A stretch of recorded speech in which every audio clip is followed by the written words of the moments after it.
ஆண்டவரும் இரட்சகருமாக இயேசு கிறிஸ்துவின் இனிய நாமத்தில் உங்கள் யாவருக்கும் அன்பின் வாழ்த்துக்களை தெரிவித்துக் கொள்கிறேன். அருமையான தேவப்பிள்ளைகளே, புதிய நாள், புதிய நம்பிக்கை, new day, new hope daily devotion மூலமாய் இந்த நாளில் கூட உங்களை சந்திப்பதில் நான் மிகுந்த மகிழ்ச்சி அடைகிறேன். அல்லேலூயா.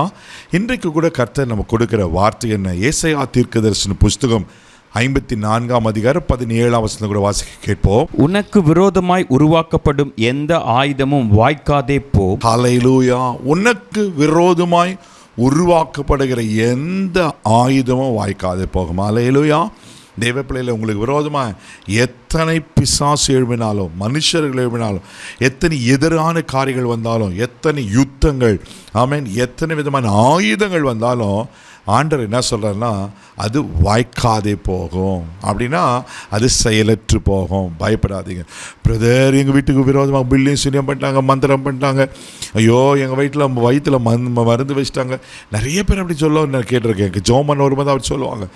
தேவப்பிள்ளையிலே, ஒருவேளை உங்களுக்கு விரோதமாக பிசாசு எவ்வளோ போராடினாலும், கிறிஸ்து உங்களுக்கு கூட இருக்கும்போது, ஆண்டவர் உங்களோட கூட இருக்கும்போது, நீங்கள் அவர் பிள்ளையாக இருக்கும்போது ஒரு சக்தி உங்களை தொட முடியாது, ஒரு பலமே அணுக முடியாது. ஆமென். அவர் கிருபை அவங்க மேலே இருக்குது. அல்லேலூயா. அவரே உங்களுக்குள்ளே இருக்கிறார்ல. அப்போ ஆண்டவர் உங்களோடு இருக்க சொல்ல எந்த சத்துரு உங்களை தொட முடியும்? தேவப்பிள்ளை, வேதத்தில் அழகான ஒரு சம்பவத்தை நான் பார்க்குறோம். 2 நாளாக புஸ்தகம் 14 அதிகாரம் 9 வசனம் வாசித்தீங்கன்னா அங்கே சொல்லப்பட்டிருக்க, வாசிக்க கேட்போம். அவர்களுக்கு விரோதமாக எத்தியோப்பியனாகிய சேரா 10 லட்சம் பேர் சேர்ந்த சேனையோடும் 300 ரதங்களோடும் புறப்பட்டு மராசை மட்டும் வந்தான். பாருங்க, இங்க ஆசா என்ற மனுஷனுக்கு விரோதமா இந்த சேரா புத்தர் என்ன பண்றாருனாக்கா 10 லட்சம் பேரோட எதிராக வரும். ஆசாக்கு இருக்கிறது 5 லட்சம் பேர். என்ன செய்வதுன்னு தெரியல. இங்கே எதிராக வந்து எப்படியாவது அவனை மேற்கொண்டு அழிக்கணும்னு நினைக்கிட்டு வரா. ஆனால் ஆசா அழகாக ஜெபம் பண்ணுவார். நீங்கள் தொடர்ந்து வாசித்தீங்கன்னாக்கா 11 வசனம் நல்லா சொல்லப்பட்டிருக்கு, வாசிக்க கேட்போம். ஆசா தன் தேவனாகிய கர்த்தரை நோக்கி கூப்பிட்டு, கர்த்தாவே, பலமுள்ளவனுக்காகிலும் பலனற்றவனுக்காகிலும் உதவி செய்கிறது உமக்கு லேசான காரியம். எங்கள் தேவனாகிய கர்த்தாவே, எங்களுக்கு துணை நில்லும். உம்மை சார்ந்து உம்முடைய நாமத்தில் ஏராளமான இந்த கூட்டத்துக்கு எதிராக வந்தோம். கர்த்தாவே, நீர் எங்கள் தேவன், மனுஷன் உம்மை மேற்கொள்ள விடாதையும் என்றார். அல்லேலூயா. நீர் எங்கள் தேவன், மனுஷர் எங்களை மேற்கொள்ள விடாதீங்க. ஆசாக்கு தெரியும் தேவனாக கர்த்தர் எப்படிப்பட்டவர் என்று தெரியும். ஆனால் தான் முன்னாடி சொல்கிறாரு, தேவனாக கர்த்தரை கூப்பிட்டு, கர்த்தாவே, பலமுள்ளவனுக்காக பலனற்றவனுக்காக உதவி செய்ய லேசான காரியம். நான் பலவீனமாக இருந்தான், ஆனால் எனக்கு உதவி செய்யறாண்டவர். ரொம்ப அழகாக சொல்லப்பட்டிருக்கோம், எங்கள் தேவனாக கர்த்தாவே, எங்களுக்கு துணை நில்லும்.